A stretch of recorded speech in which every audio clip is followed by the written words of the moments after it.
Située sur la colline surplombant la ville, l'allée des Martyrs est un endroit empreint d'histoire et d'émotion. Ce grand parc est dédié aux martyrs du pays, ceux de la guerre d'indépendance et ceux du conflit du Haut-Karabakh. Le mémorial rend également hommage aux Turcs envoyés à Bakou par Atatürk pour déloger les Anglais du littoral de l'Azerbaïdjan.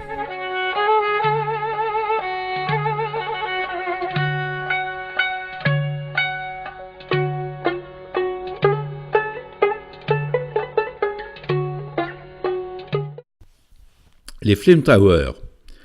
Impossible de manquer ces 3 tours groupées qui s'élancent vers le ciel telles des flammes.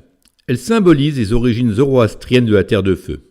Les Flame Towers sont devenues le symbole de Bakou. Elles s'aperçoivent de partout. Le soir, lorsqu'elles s'illuminent, de plus de 10 000 LED, tous les regards des promeneurs se braquent sur les jeux de lumière qui leur donnent l'air de danser.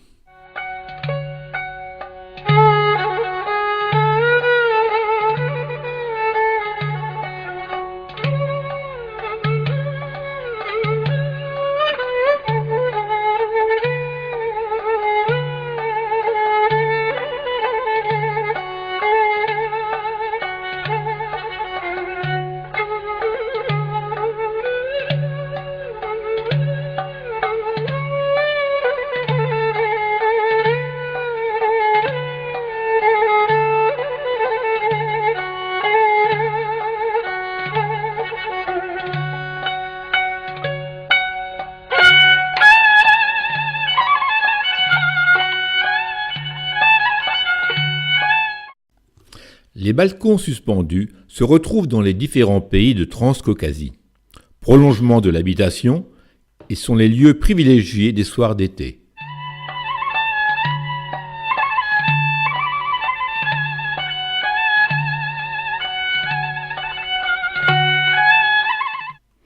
Les murailles de l'ancienne cité ont été construites au XIIe siècle. La ville était à l'origine entourée d'une double rangée de murs séparés par des douves. Il ne reste plus aujourd'hui que les remparts intérieurs. Le palais fut construit au XVe siècle. Il fut le siège du règne des Shahs de Shirvan. Les Shahs avaient pris la décision de transférer la capitale de Shamaki à Bakou, en raison de tremblements de terre qui détruisirent la cité.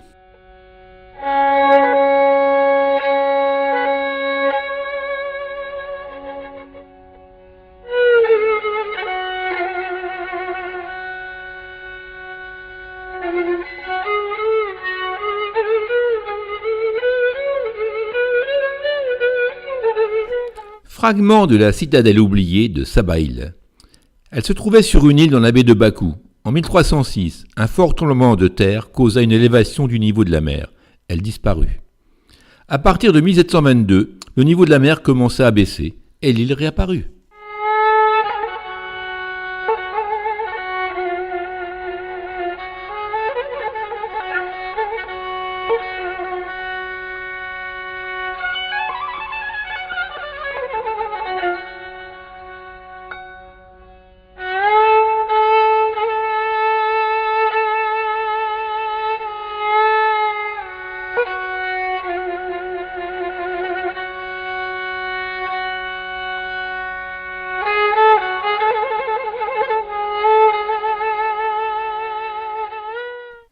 La tour de la Vierge est construite sur une falaise couverte de pierres de taille et protégée par un rempart avec une structure de saillie semi-circulaire.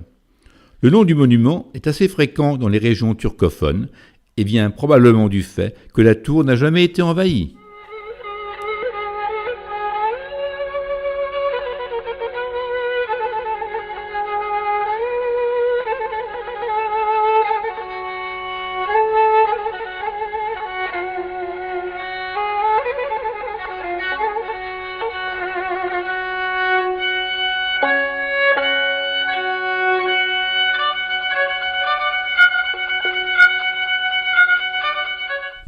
À côté du temple, on peut voir un puits où l'on brûlait les dépouilles des fidèles.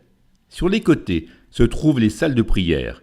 Celles-ci sont dépourvues de fenêtres et entourées de murs épais comme les alcôves des caravansérails. L'architecture est similaire à celle d'un caravansérail. Ainsi, les marchands indiens pouvaient faire à la fois un pèlerinage et une étape commerciale sur la route de la soie. Le temple proprement dit se trouve au centre de la cour, et une flamme brûle en son milieu.